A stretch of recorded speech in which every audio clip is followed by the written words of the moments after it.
Hi, this video shows how you can create in Excel, Microsoft Excel formulas where you get the result from your own your calculation in Visual Basic as a function.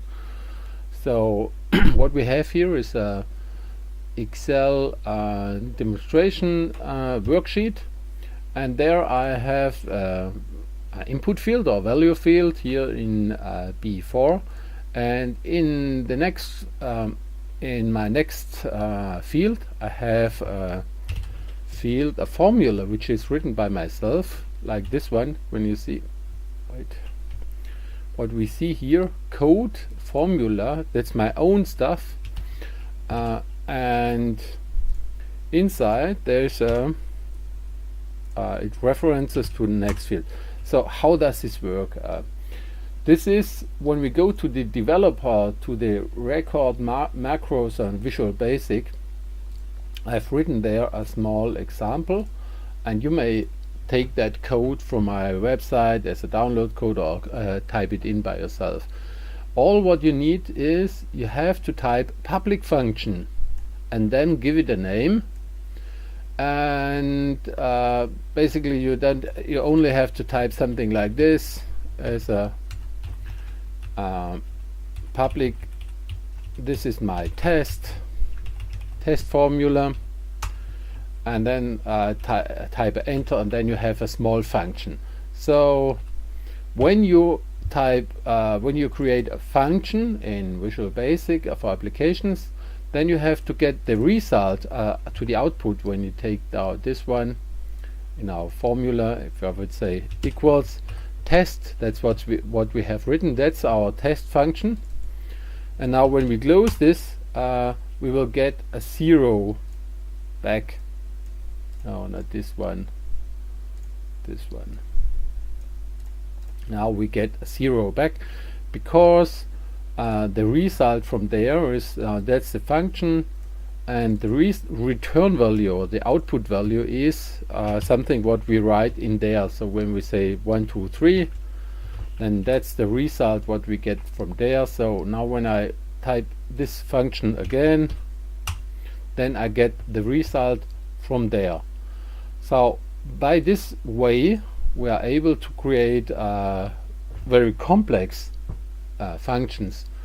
And first we look for the first parameter. The first parameter is to get the input cell, the cell on which our formula bases on. So when we have this one, when we say, okay, show me a different calculation from there, something like this is equals plus this one, for example. This one is the summary of something from the left side. So this is B form. This B form means, this cell address means we want to have something, a function, and inside the function we want to reference to another field. So we do this one, we say wait, escape. We need here let's take the input parameter is a range. So when we type something in here by value or something like this, or I'm not sure if it's by value. Input cell there where I'm give me an address as a range, and then write something back on there. So we would say this is the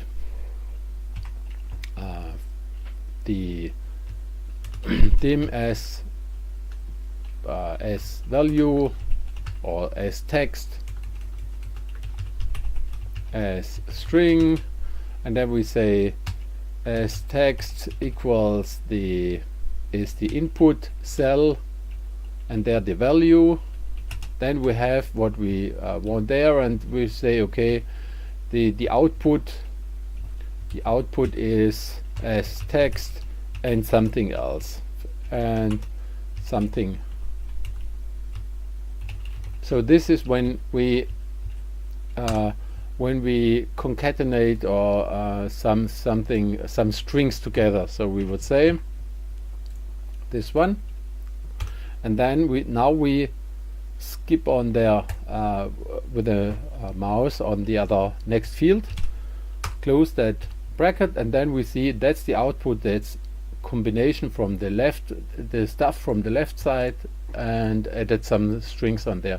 Now we're also able to do the same with calculations, different, very complex calculations, even from outside, and and there we do the following. We say, okay, give me that value, that's my calculation cell, then take that stuff, the formula from there or the value, and then we say create a double out of that, out of this field. So give me a number which is from type double, and this value variable converted to double. That's a Microsoft Visual Basic function, and then we say multiply by 100 and give it out again. So that's the stuff what we have there, and we are even able to copy that stuff. So when we take something from there and copy, then you will see inside the inside this field the reference address is always skipped to the next number. So this example, it shows how to create complex own formulas and calculations in Microsoft Excel, and you will find the download of my stuff from my website. I take it on there for my Office, Excel, formulas and so on. You will find the document for download there.